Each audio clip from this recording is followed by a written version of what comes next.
एजनेंस। ठीक है दोस्तों, जैसे हमने एलिट्रेशन के अंदर पढ़ा था उसमें किसका रिपीटेशन हो रहा था, कॉन्सोनेंट साउंड का। यहाँ एजनेंस के अंदर होगा रिपीटेशन वोवेल साउंड का। ठीक है दोस्तों, तो चलिए शुरू करते हैं इसमें।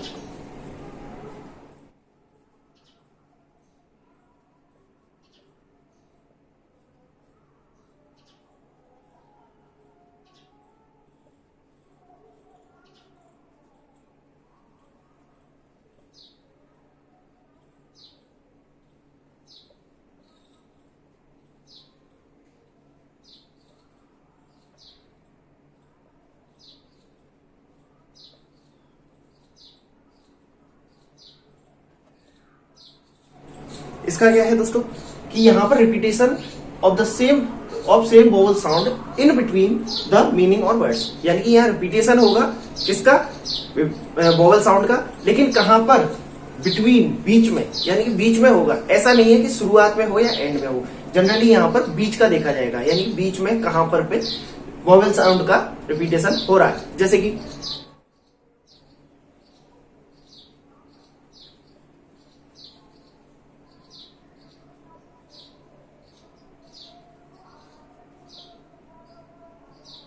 यहां पर क्या है, a fat cat is set, यानी कि अ फैट कैट, यहां पर ए का साउंड आया, फैट कैट सेट, यानी कि ये क्या है, रिपीटेशन ऑफ वोवेल साउंड का, यानी कि बीच में आ रहा है। ऐसा भी नहीं है दोस्तों शुरू में हुआ हो, ये बीच में ही आएगा, तभी हमें पता चलेगा कि ये क्या है, एजनेंस है। ठीक है, इसी तरीके से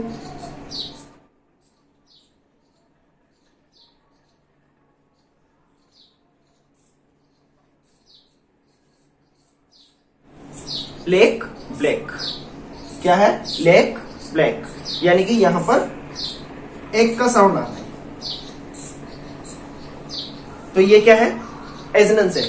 ठीक है दोस्तों, इस एजनेंस की वजह से ही राइम स्कीम भी बनती है, यानी एजनेंस और एलिट्रेशन दोनों मिलाकर के किसी भी पोएम के अंदर या किसी भी स्टैंजा स्ट्रक्चर के अंदर एक राइम स्कीम बनाते हैं।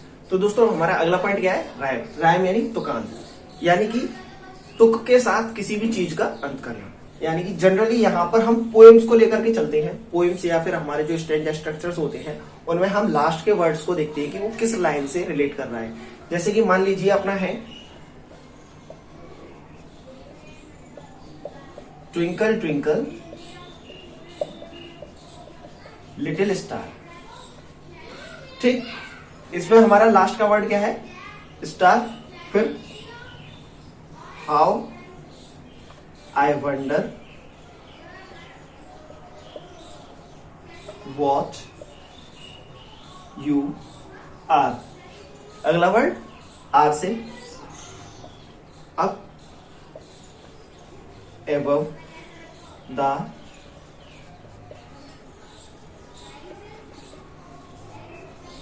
तीसरी लाइन क्या बनी हमारी, up above the world so high,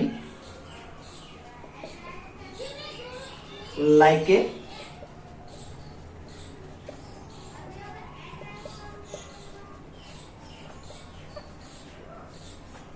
diamond in the sky.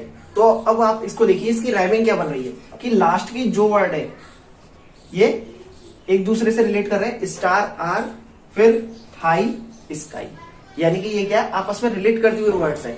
तो राइम स्कीम को जनरली हम कैसे लिखते हैं, ए बी सी डी की फॉर्म में।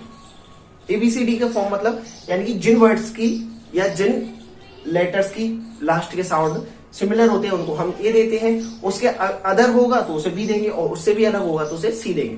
अब देखिए यहाँ पर इसका स्टार का और आर का सिमिलर है, तो हम इन दोनों को क्या क्या दे देंगे, ए ए, क्या देंगे, ए ए। हाई और स्काई का सिमिलर है तो इनको क्या देंगे, बी बी।